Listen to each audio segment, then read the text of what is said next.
शुरू करते हो अल्लाह के बबरकत नाम से जो बड़ा मेहरबान नहायत ही रहम करने वाला है। अस्सलाम वालेकुम स्टूडेंट्स, कैसे हैं आप लोग? उम्मीद करती हूँ कि आप लोग खैरियत से होंगे।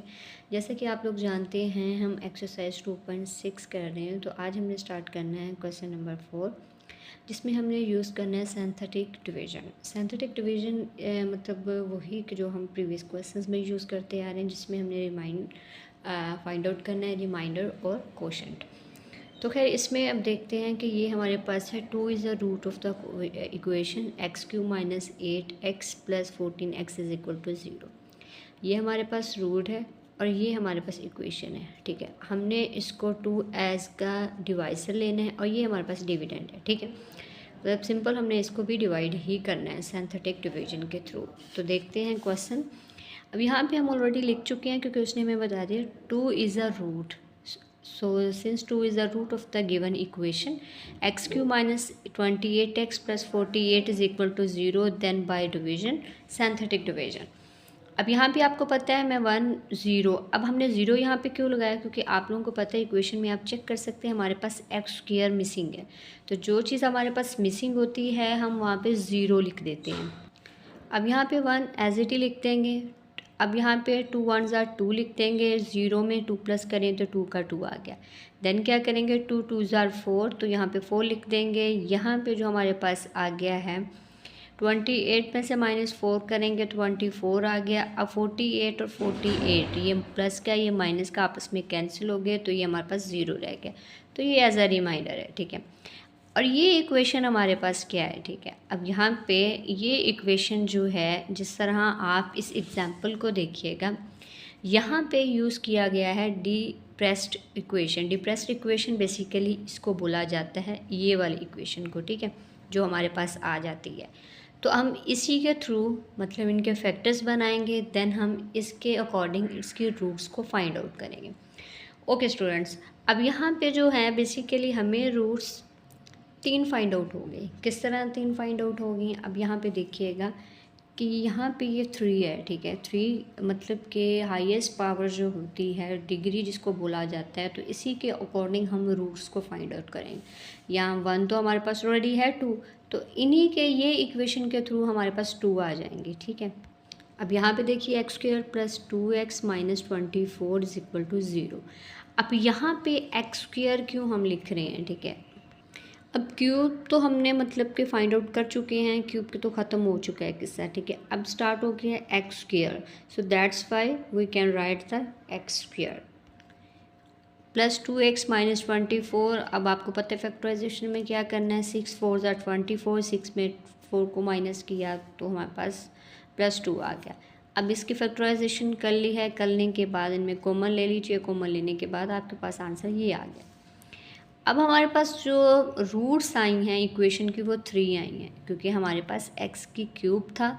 ठीक है, तो इसका मतलब है रूट्स भी हमारे पास 3 ही आई हैं। आगे है 3 is the root of the equation part 2, तो ये भी हमारे पास 3³ है, मतलब हाईएस्ट जो डिग्री है।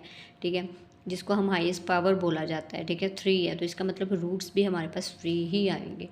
सो 3 is the root of the given equation, ये तो 3 ऑलरेडी है रूट्स। ठीक है, देन बाय सिंथेटिक डिवीजन। ठीक है, अब ये देखिएगा 2 एज इट ही लिख लेंगे 3, और उसके बाद 3 2s are 6 आ गया, 6 में से 3 को माइनस किया 3। देन हमारे पास क्या था 3 3s are 9, 11 में से 9 को माइनस किया -2 आ गया।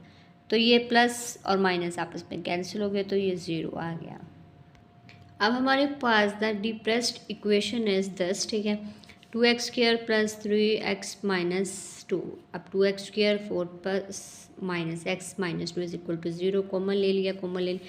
अच्छा, ये स्टेप ना ज़रा एक्स्ट्रा कर लिया करें ब्रैकेट, लेकिन कुछ लोग होते हैं यहीं से कॉमन ले लेते हैं। तो ब्रैकेट्स लगाने का मतलब ये होता है कि आसानी से पता चल जाता है कौन सी चीज़ कॉमन आ रही है। ठीक है, 2x into x plus 2 minus 1। ठीक है, अब इक्वल टू 0, x बाय 1/2 और x इज इक्वल टू -2। सो हमारे पास जो है हैंस, ठीक है, 3 1/2 -2 are roots of the given equation. 3 तो ऑलरेडी थी, ये 2 इनको भी इन्वॉल्व करने के बाद हमारे पास टोटल जो थी रूट्स कितनी आ गई हैं? 3 आ गई हैं। अब नेक्स्ट जो हमारे पास क्वेश्चन है पार्ट है -1 है। ठीक है, -1 की भी हम जब रूट्स को फाइंड आउट करेंगे, ये लिखने के बाद जो हमारी स्टेटमेंट है 4 को एज इट ही लिख लेंगे, माइनस माइनस माइनस सॉरी 4 1 ज़ार 4 माइनस आ जाएगा, -4 और -1 -5, -5 को जब 1 के साथ मल्टीप्लाई करेंगे ये प्लस आ गया 5, 11 में से 5 -6 प्लस माइनस कैंसिल हो गया तो 0 आ गया। तो ये इक्वेशन हमारे पास डिप्रेस्ड इक्वेशन बन। अब ये बनने के बाद हमारे पास कुछ इस तरह से है 5x - 6, 8x में से 3x को माइनस किया, ठीक है। तो आपको पता है 6 4 ज़ार 24, ये मैंने इधर कर भी दिया है, लेकिन ये नहीं हुआ तो सॉरी 8 पे जाएगा, ठीक है।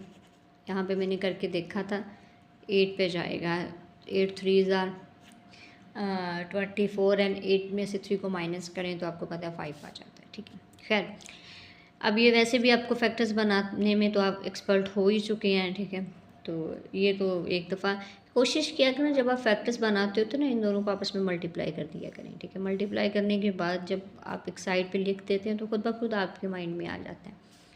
खैर इनमें से कॉमन लिया, कॉमन लेने के बाद हमारे पास ये 2 आई -3/4 और 2 आ गया। तो उसके बाद इनकी भी रूट्स 3 ही बनती हैं, ठीक है। अब दूसरा भी बिल्कुल इसी तरह ही है, solve by using synthetics methods division sorry. Okay अब यहाँ पे 1 और 3 are roots of the equation. ज़रा गौर कीजिएगा स्टूडेंट्स, हमें 2 रूट्स दी गई हैं। पहले हमने सिंगल रूट के साथ किया था, अब हमें 2 रूट्स दी गई हैं और इनकी टोटल रूट्स 4 बनेंगी। कैसे 4 बनेंगे हमें कैसे पता है? यहाँ से इस डिग्री से हम यहाँ पे एस्टिमेट लगाएंगे हाईएस्ट पावर ऑफ, ठीक है। 4 है तो इसका मतलब 4 रूट्स बनेंगे। अब सिंस 1 और 3 are roots of the equation, same वैसे ही है, ठीक है, बाय सिंथेटिक इक्वेशन। अब यहाँ पे तो गौर कीजिएगा ये प्रीवियस मेथड है, ठीक है। इसको यहाँ पे 1 का 1 नहीं आ गया, ठीक है, 1 1 ज़ार 1, उसके बाद 1 को 1 के साथ मल्टीप्लाई करिए, यहाँ पे 10 में से 1 9 तो उधर 0 आ गया, ठीक है। अच्छा अब यहाँ पे देखिएगा, सॉरी मैंने यहाँ पे माइनस लगा दिया है, माइनस आएगा प्लस लगा दिया तो इसलिए तो ये 0 आएगा, ठीक है। ये दोनों आपस में कैंसिल हो गए तो 0 आ गया। ओके स्टूडेंट्स, अब यहाँ पे ये 3 भी नेक्स्ट आपने यहीं पे लगा देना है, ये 3 वाला। पहले तो सिंगल रूट्स थी, अब हम जब नेक्स्ट रूट फाइंड आउट करेंगे वो भी हम नीचे ही लगा देंगे। उसके लिए हम सेपरेट से कोई डिवीजन नहीं करेंगे, ठीक है, क्योंकि ये जो है बेसिकली ये जो एग्जाम्पल है ना, solve a biquadratic equation if 2 are real roots of the equation are given. Bi का मतलब होता है 2, ठीक है। और बेसिकली हमने इन दोनों डिवाइसर को रखने के बाद ही करना है, ठीक है। अब यहाँ पे ये अब आपके सामने है, ठीक है। अब वही इक्वेशन है जब हमारे पास जो रिमाइंडर बच जाते हैं, जिस क्वेश्चन सॉरी रिमाइंडर नहीं क्वेश्चन, ठीक है। अब ये देखिए 1 का 1, 3 1 ज़ार 3, ठीक है, 4 3 ज़ार 12 और उसके बाद ये 9 में से 12 और ये 0 का 0 आ गया, क्योंकि ये देखिए आप ओके अब यहाँ पे देखिएगा 3 3 ज़ार 9 तो वैसे वो 0 आ गया, ठीक है। ओके अब यहाँ पे 1 4 3 हमारे पास आगे ये हमारे पास डिप्रेस्ड इक्वेशन बन चुकी है, ठीक है। सो अब ये जो है इक्वेशन हम इनकी फैक्टराइजेशन करेंगे। फैक्टराइजेशन करने के बाद हमारे पास -1 और -3 आया, क्योंकि दोनों प्लस आ रहे थे, प्लस के इक्वल टू 0। अच्छा यहाँ पे आप और भी लिख सकते हैं, यहाँ पे इस तरह कोमा भी लगा सकते हैं। इसका मतलब होता है ये चीज़ अलग है और ये चीज़ अलग है।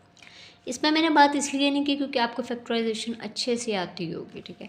सो अब इसके टोटल रूट्स कितने बने हैं, सवाल ये पैदा होता है कि वाकई ही 4 बन रहे हैं। 2 तो हमारे पास ऑलरेडी थे, 2 ही आ गए तो मतलब 4 है। इसका मतलब क्वेश्चन बिल्कुल ठीक है हमारा, ठीक है। आगे 3 - 4 are the roots of the equation x4 + 2x³ - 13x² - 14x + 24 = 0। अब स्टूडेंट्स ये हमारे पास ये भी रूट्स 2 ही हैं, ठीक है। पहले ज़रा 3 वाले की बात कर लेते हैं। 1 एज इट ही आ जाएगा, 3 3 ज़ार सॉरी अब यहाँ पे 3 1 ज़ार 3 आ जाएगा, उसके बाद 5 3 ज़ार 15 आ जाएगा, फिर 3 2 ज़ार 6 आ जाएगा, प्लस माइनस आपस में कैंसिल हो गए, ये 0 आ गया। देन आप क्या करेंगे स्टूडेंट्स, अब यहाँ पे देखिएगा -4 है, ठीक है। 1 एज इट ही आ जाएगा, 4 को 1 के साथ मल्टीप्लाई करेंगे -4 आ जाएगा, 5 में से 4 को माइनस करेंगे 1 आ जाएगा, उसके बाद -4 आ जाएगा, -4 में से 2 माइनस करेंगे 2 आ जाएगा, प्लस माइनस वैसे ही ये कैंसिल हो जाएगा तो 0 आ जाएगा। क्यों कैसे? 4 2 ज़ार 8 माइनस माइनस प्लस, क्योंकि ऊपर माइनस है नीचे प्लस है तो कैंसिल हो जाएगा तो 0 आ जाएगा। तो ये अब हमारे पास इक्वेशन बन गई डिप्रेस्ड इक्वेशन। ओके, अब यहाँ पे ज़रा ख्याल कीजिएगा, अब यहाँ पे हमें नहीं पता चल रहा, पहले पीछे तो हम मतलब एक कम पावर कर लेते थे, ठीक है, इसी तरह ही है। अब यहाँ पे x की 4 है, x का क्यूब है, ठीक है। अब यहाँ पे आप देख सकते हैं x का, पहले x की 4 को हमने मतलब फाइंड आउट किया, मतलब कह सकते हैं सोल्व किया, फाइंड आउट करने से नहीं कह सकते बल्कि सोल्व किया हमने। देन हमने x की क्यूब को सोल्व किया। अब हमारे पास जो बाकी रह गया है x का स्क्वायर, देन हम उसी के अकॉर्डिंग ही इक्वेशन लिखेंगे। क्लियर हो गया स्टूडेंट्स? इसमें डबल माइंडेड होने की ज़रूरत नहीं है आपको। 4 भी आप सोल्व कर चुके हैं, 3 भी कर चुके हैं, देन आपके पास स्क्वायर रह गया, तो इसका मतलब है स्क्वायर को लेके आगे चलेंगे। अब ये देखिए, ये x का स्क्वायर आ गया, ये x आ गया और ये हमारे पास कांस्टेंट आ गया, तो इज इक्वल टू 0 आ गया। इक्वेशन होगी पूरी या नहीं? ठीक है, वैसे भी क्वाड्रेटिक इक्वेशन तो इसी सूरत में बनती है जब x की पावर 2 हो। यहाँ पे ऊपर आपने स्टेटमेंट लिखते नहीं अंदर, depressed equation as x square plus x minus 2 is equal to 0, x का square plus 2x minus x into minus x, ठीक है। कॉमन ले लिया, कॉमन लेने के बाद हमारे पास इस तरह से ये इक्वेशंस आ गए। अब यहाँ पे रूट्स आ गए, अब 3 और -4 तो ऑलरेडी थी, -2 and 1 are the roots of the given equation. Clear हो गया स्टूडेंट्स? तो ये हमारे पास था क्वेश्चन नंबर 4 और 5 जिसको हम कर चुके हैं सॉल्व। इंशाल्लाह नेक्स्ट वीडियो में हम स्टार्ट करेंगे 2.7 देखेंगे किस तरह होनी है। अगर वीडियो अच्छी लगी है तो इसको लाइक कीजिएगा, चैनल को सब्सक्राइब कीजिएगा। Thanks for watching. अल्लाह हाफ़िज़।